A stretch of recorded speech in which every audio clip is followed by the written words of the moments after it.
without feathers on their fat, flabby faces. Why are you taking our fish? You're trying to kill us out there. No, wait!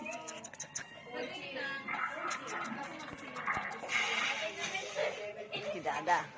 Si Dada po ay natutulog. Ayun po si Dada, oh. Ayun po si Ate Uwi. Ayun po si Ate Uwi, oh. Ayun ba yun? Oh. Ayun po si Ate Ulis. Oh. Ayun po si Tibe. Ayun po si Yayay. Ayun po si Jojo. Tabujo-bujo. Tapos sa ating pakisama si Dada.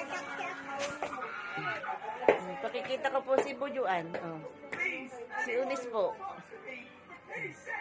Ayun po si Dada. Nanonood ng TV. Natutulog. Ayun po si Bujo. Ate Uwi. Si Ate Uwi po, hindi makita. Ayun po si Bujo. Oh. Bujuan. Napikit.